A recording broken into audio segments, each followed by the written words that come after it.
So today's lecture for Design 498 on the quality systems is pretty straightforward and simple. This week we're going to be talking about preparation for an internal audit. So section 9.2.1 of the ISO 9001 says that we shall conduct internal audits. That means that it's up to the Design Hub, our own organization. In this case, it's going to be not quite the Design Hub. It's going to be your Design 498 class. Will conduct an internal audit, and it's at planned intervals. This is planned for the midterm, and we're supposed to get information on whether our quality management systems conforms to our own requirements. So that's why it's an internal audit. So we're going to be checking to make sure that our system is conforming to our own expectations. Well, what does that mean?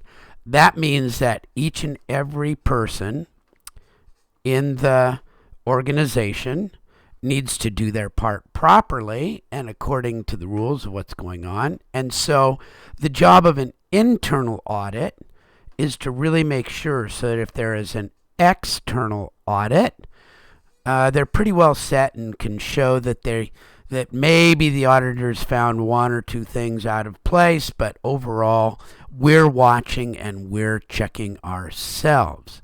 So that's what's going to happen. We're going to do an internal audit. I will be the internal auditor.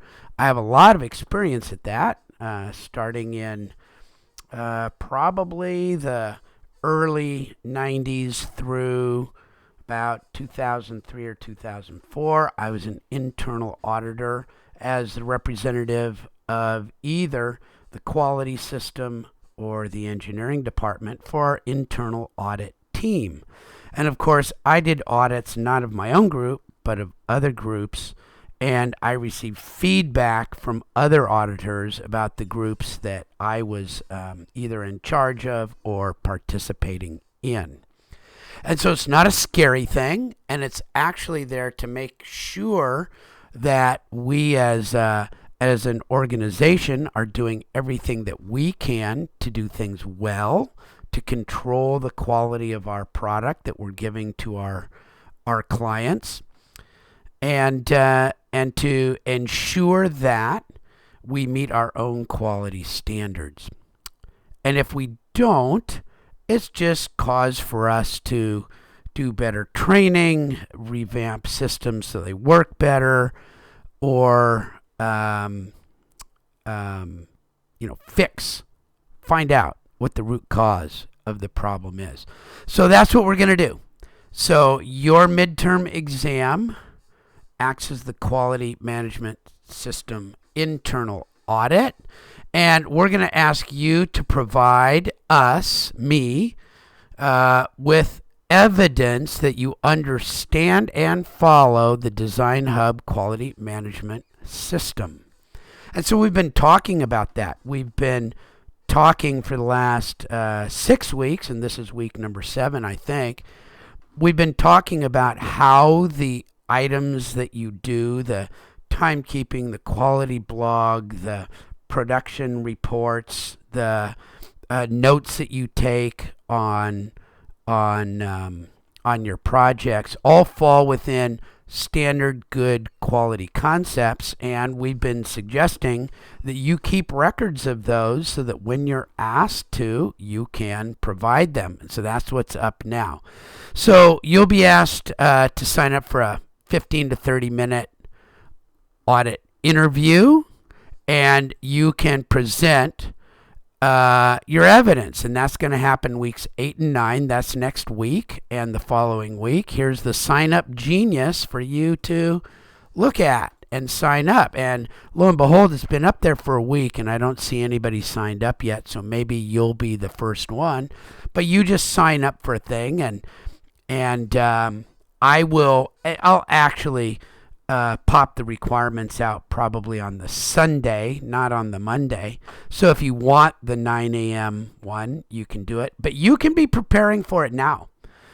You've got the process checklists. You've been doing your quality blogs. You've been doing your transmittals. You've been doing your timekeeping. You've been doing your reflections. So you just have to pull those together and organize them in a clear way and have them thought about and know how they meet each one of the standards that we've talked about. So you can be preparing for it now, even though you don't know which exact section you're going to be asked about. So the Monday before your audit meeting, which is your midterm exam, you'll be notified as to which sections of the quality system we will cover. And so that will be from pretty much the lectures from weeks 1 through 6. So there's, and we've doubled up on some of them. So there's like 4 or 5 sections that you might be asked for. You're not going to get asked for all of them.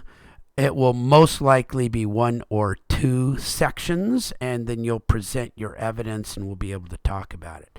So this is where you go to your process check sheets that I've given you. And hopefully you've been keeping up to date and keeping track of. That's really the easiest way for you to answer those questions out, is to just pull out your check sheet and click on some links and show me. You may, if you wish, prepare your evidence beforehand in a report or presentation or slideshow if you'd like to be more prepared than just clicking on the link from your checklist. You can actually put one of these together. This is what we do.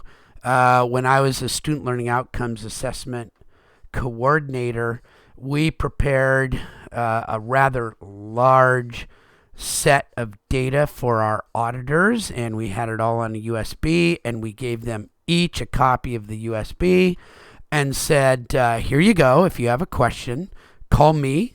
I was the coordinator, or call Yude Shimizu, who is our research coordinator, and we'll just find you the information if you can't find it on there. Well, I did get a couple of calls, but we were the first college ever, and probably the only college, to receive a commendation on SLO assessment, preparation, and data. And so I know how, and I'll tell you, this was one place where we used to sweat. Now, the ACCJC has been sued since then for going overboard. To me, you can just do it. But this is the training that you can get from here. It's great to prepare it. Have it well prepared and ready. And I'll tell you, even if you can't find something, if everything is prepared and ready, and the auditors see the effort and the coordination and that you've been doing all your stuff, then all they usually do, unless it's egregious, they'll just say, okay, please fix this, and you get a little corrective action notice, and the next time they come around, you show that you've addressed the corrective action. So it's not a huge deal. But preparation is the key, and you may wish to do that. So how are you going to get graded on this?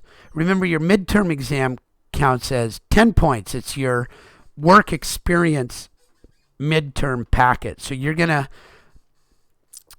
get some points for doing this internal audit, about 40% of your grade, and the rest is your turning in your midterm paperwork, which is very simple.